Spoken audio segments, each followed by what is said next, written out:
ఇంట జరిగే ఫంక్షన్లకు అనవసర ఆర్భాటాలకు పోకుండా ఆ సొమ్మును సామాజిక సేవా కార్యక్రమాలకు వినియోగిస్తూ ప్రతి ఏటా తన జన్మదినం జరుపుకుంటున్నానని టీడీపీ జిల్లా ప్రధాన కార్యదర్శి పెంకే శ్రీనివాస్ బాబా తెలిపారు. రమణపేట రాయుడుపాలెం ఉమా మనో వికాస్ కేంద్రంలో జిల్లా టీడీపీ ప్రధాన కార్యదర్శి పెంకే శ్రీనివాస్ బాబా పుట్టినరోజు సందర్భంగా పెంకే శ్రీనివాస్ బాబా కుటుంబ సభ్యులతో దివ్యాంగుల మధ్య కేక్ కటింగ్ చేసి పిల్లలకు తినిపించారు. ఉమా మనో వికాస కేంద్ర నిర్వాహకులు ఎస్పీ రెడ్డి చేతుల మీదుగా పెంకే శ్రీనివాస్ బాబాను సత్కరించారు. అనంతరం పిల్లలకు భోజనం ఏర్పాటు చేసి దివ్యాంగుల పిల్లల మధ్య సహబంది భోజనం చేశారు. పెంకే శ్రీనివాస్ బాబా మాట్లాడుతూ ప్రతి సంవత్సరం నా పుట్టినరోజు వేడుకలు పిల్లల మధ్య చేసుకోవడం నాకు ఎంతో ఆనందం కలిగిస్తుందన్నారు. ఈ కార్యక్రమంలో నారాయణ రెడ్డి, బెంజమిన్ రాజు, మూలస బాబురావు, గుమ్మల శ్రీను, వాసంశెట్టి సత్యనారాయణ, గుత్తుల శ్రీను, తాతారావు, ముల్సా నాగేశ్వరరావు, పెంకే సత్యనారాయణ, సురేష్ చౌదరి, మిరాల నరేష్, వాసంశెట్టి స్వర్ణ, సూరంపూడి కిషోర్ పాల్గొన్నారు. శ్రీనివాస బాబా గారు ప్రతి సంవత్సరం ఆయన పుట్టినరోజుకు ఇక్కడ ఉన్నటువంటి మానసిక దివ్యాంగులకు ఒక 120 మందికి భోజన సదుపాయాలు అన్నీ కూడా అరేంజ్ చేస్తారు.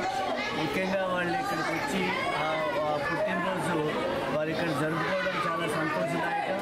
అలాగే భగవంతుడి దీవెనలు ఆయనకు నిండు నూరేళ్ళు ఆయుష్ ఇచ్చి మంచిగా వారి యొక్క పొలిటికల్ కెరియర్లో కూడా మంచి స్థాయికి ఎదగాలని ఆ భగవంతుడిని కోరుకుంటున్నాం.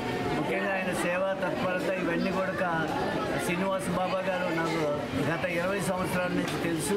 వారు ఎంతో సోషల్ యాక్టివిటీస్లోనూ వీటంట్లోనూ చాలా యాక్టివ్గా ఉండే ఎస్పెషల్లీ దివ్యాంగులకు అలాగే మానసిక దివ్యాంగుల పట్ల వారు చూపుతున్నటువంటి ఆదరణ చాలా గొప్పది.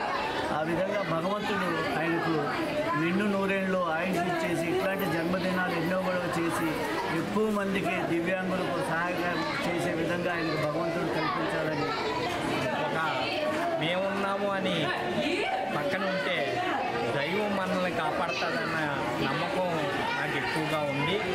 ప్రతి సంవత్సరం ఇక్కడికనే కాదు, ఓల్డేజ్ హోమ్లో కూడా ఈరోజు వేరే చోట్ల కూడా జరుగుతుంది. ఇలాగా ప్రతి వారు కూడా వారి పుట్టినరోజు సందర్భంగా ఇలాగ ఆప్యాయతంగా ఉండటం వలన వాళ్ళకి మనం ఏం మేలు చేయకపోయినా మనకి మనశ్శాంతి వస్తుంది, మనకి కూడా మంచి జరుగుతుంది కూడా అన్న నమ్మకంతో ముందుకెళ్తున్నాను.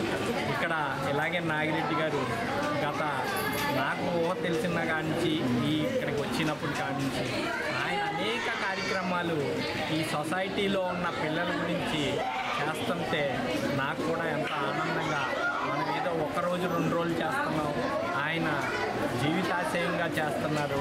మొత్తం రాష్ట్రం అంతా అలాగే పాండిచేరిలో కూడా ఈ మనో వికాస్ కేంద్రం చేసి దానికి ఖచ్చితంగా మేము కూడా ఎంతో కొంత తోడ్పడతామని తెలియజేస్తూ ఈ అవకాశం ఇచ్చినందుకు ధన్యవాదాలు.